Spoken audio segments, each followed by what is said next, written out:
आकाशवाणी लखनऊ से प्रस्तुत है प्रादेशिक समाचार।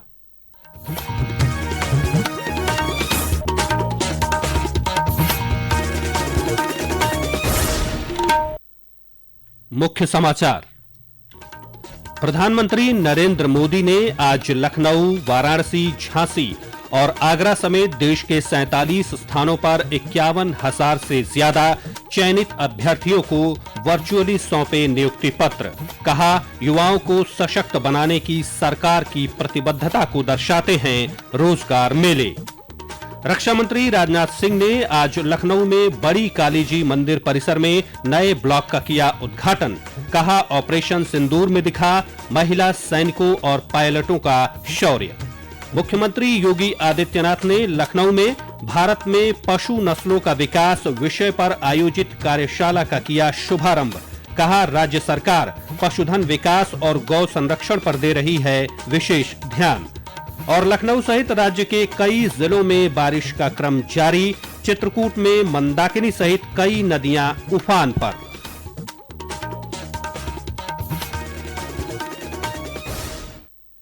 नमस्कार, प्रदेश के समाचारों के साथ मैं राघवेंद्र त्रिपाठी। और अब समाचार विस्तार से।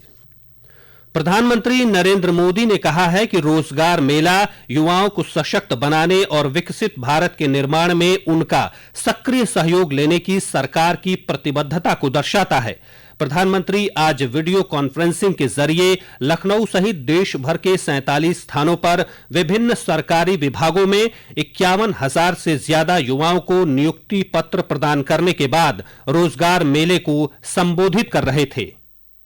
आज दुनिया मान रही है कि भारत के पास दो असीमित शक्तियां, एक डेमोग्राफी, दूसरी डेमोक्रेसी। युवाओं का यह सामर्थ्य हमारी भारत के उज्जवल भविष्य की सबसे बड़ी पूंजी भी है और सबसे बड़ी गारंटी भी है। और हमारी सरकार इसी पूंजी को समृद्धि का सूत्र बनाने में दिन रात जुटी है।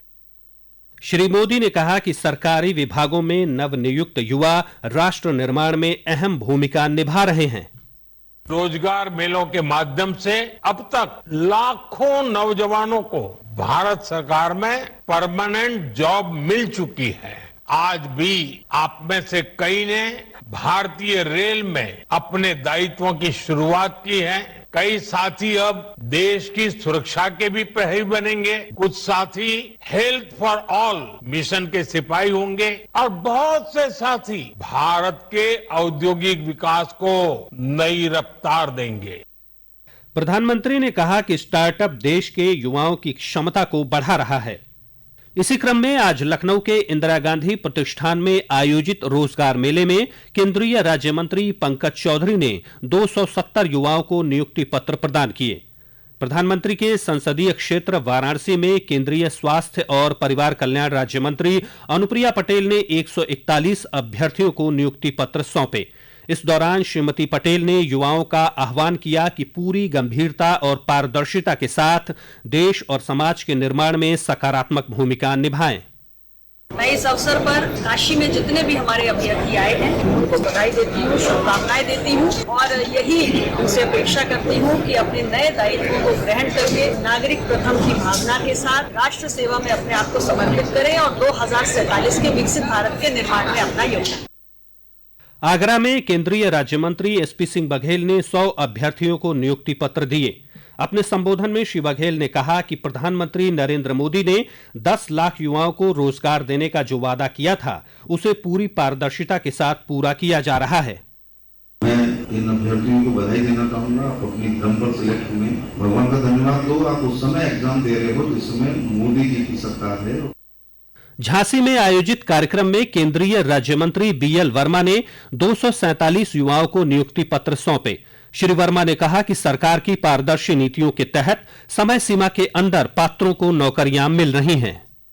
प्रधानमंत्री मोदी के नेतृत्व में जिस तरह से देश आगे बढ़ रहा है, मुझे लगता है कि आज आप नियुक्ति पत्र देने के बाद आप यहाँ से संकल्प लेकर जाएंगे। देश पहले, देश सेवा पहले। मुझे लगता है अगर देश पहले इस भावना से लेकर चलेंगे तो हमारे मन में बहुत सारे जो सवाल जो खड़े होते हैं वो नहीं खड़े होने होंगे। सकारात्मक भाव से अपने देश की सेवा करने का काम करें। रक्षा मंत्री राजनाथ सिंह आज 2 दिवसीय दौरे पर अपने संसदीय क्षेत्र लखनऊ पहुंचे। इस दौरान श्री सिंह ने नगर के चौक स्थित श्री बड़ी कालीजी मंदिर परिसर में नवनिर्मित शंकराचार्य भवन का लोकार्पण किया। इस मौके पर रक्षा मंत्री ने कहा कि मां काली की भारतीय सेना पर सदैव विशेष कृपा रही है। हाल ही में ऑपरेशन सिंदूर के दौरान भारतीय सेना ने पाकिस्तान में 9 आतंकी शिविरों को नष्ट करने में सफलता प्राप्त की। भारतीय सेनाओं पर मां काली की विशेष कृपा रही है। अभी ऑपरेशन सिंदूर के दौरान भी भारतीय सेनाओं ने अपने अद्भुत शौर्य, वीरता और पराक्रम का परिचय देते हुए पाकिस्तान पर मौजूद 9 आतंकवादी ठिकानों का सफाया करने में पूरी तरह से कामयाबी हासिल की है। पूरी तरह से आतंकवादी ठिकानों को तहस नहस कर दिया है। इस ऑपरेशन में महिला सैनिकों और पायलटों ने बढ़ चढ़कर भाग लिया था। केवल पुरुष सैनिक ही नहीं बल्कि महिला सैनिकों ने भी बढ़ चढ़कर भाग लिया था और मां काली के एक स्वरूप से दुश्मनों के उन्होंने छक्के छुड़ा दिए थे। इससे पहले रक्षा मंत्री ने प्रबुद्ध जनों के साथ संवाद कार्यक्रम में हिस्सा लिया और केजीएमयू में भर्ती पूर्व एमएलसी विंध्यवासिनी कुमार का कुशल क्षेम जाना। अपने 2 दिवसीय दौरे के दौरान रक्षा मंत्री कल नेशनल पीजी कॉलेज में पूर्व मुख्यमंत्री चंद्रभानु गुप्ता की मूर्ति का अनावरण करेंगे और उनका डाक टिकट जारी करेंगे। यह समाचार आप आकाशवाणी लखनऊ से सुन रहे हैं। ताजा समाचार जानने के लिए आप हमारी वेबसाइट newsonair.gov.in पर लॉगिन कर सकते हैं। इसके साथ ही आप प्रादेशिक समाचारों का ये बुलेटिन हमारे YouTube channel news on AIR Lucknow पर भी सुन सकते हैं। मुख्यमंत्री योगी आदित्यनाथ ने कहा है कि डबल इंजन की सरकार किसानों के हितों के लिए प्रतिबद्ध है और पिछले 11 वर्षों के दौरान इस दिशा में सभी ठोस उपाय कर रही है। श्री योगी ने यह बात आज लखनऊ में भारत में पशु नस्लों का विकास विषय पर आयोजित कार्यशाला के शुभारंभ कार्यक्रम में कही। इस दौरान श्री योगी ने कहा कि राज्य सरकार ने प्रदेश में पशुधन विकास और गोवंश संरक्षण पर विशेष ध्यान केंद्रित किया है।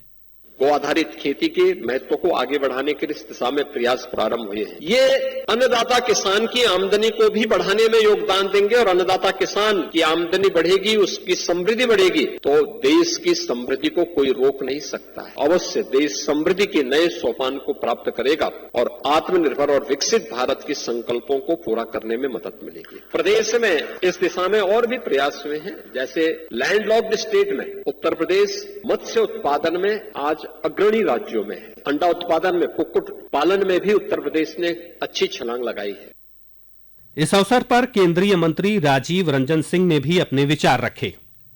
मुख्यमंत्री योगी आदित्यनाथ आज अपने सरकारी आवास पर श्री गुरु तेग बहादुर के बलिदान दिवस के 350 वर्ष पूरे होने के उपलक्ष्य में श्री गुरु तेग बहादुर संदेश यात्रा के शुभारंभ समारोह में शामिल हुए। इस अवसर पर श्री योगी ने गुरु तेग बहादुर जी के साहस और त्याग का जिक्र करते हुए कहा कि उन्होंने सनातन धर्म की रक्षा के लिए सर्वस्व न्यौछावर कर दिया था। जिस उद्देश्य से सिख गुरुओं ने अपना त्याग और बलिदान दिया था, अपनी शहादत दी थी, आज वर्तमान पीढ़ी को उस शहादत की परंपरा को फिर से वर्तमान परिप्रेक्ष्य में जीवंत बनाए रखने के लिए एक नई रणनीति के तहत कार्य करने की आवश्यकता है। उत्तर प्रदेश के हर कार्यक्रम में उनका बहुत सकारात्मक योगदान प्राप्त होता है और उत्तर प्रदेश के हमारे ये पूरी टीम एक भाव के साथ मिलकर के कार्य करती है। प्रदेश में कांवड़ यात्रा सुचारू रूप से जारी है। कांवड़ यात्रा और अयोध्या में सावन मेले को लेकर जिला प्रशासन और नगर निकायों ने सभी जरूरी व्यवस्थाएं की हैं।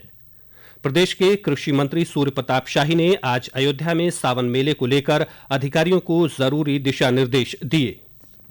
लखनऊ समेत राज्य के कई जिलों में आज भी बारिश का क्रम जारी रहा। तेज बारिश से चित्रकूट में मंदाकिनी नदी उफान पर है। आज नदी का जलस्तर खतरे के निशान से ऊपर पहुंच गया और बाढ़ की स्थिति पैदा हो गई। वहीं वाराणसी में नदी का जलस्तर लगातार बढ़ने के बाद फिलहाल स्थिर हो गया है। बढ़े जलस्तर के चलते कई घाटों की सीढ़ियां पूरी तरह डूब चुकी हैं। मौसम विभाग ने आज भी लखनऊ सहित 48 जिलों में तेज हवाओं के साथ हल्की से मध्यम वर्षा की संभावना जताई है। और अंत में मुख्य समाचार एक बार फिर।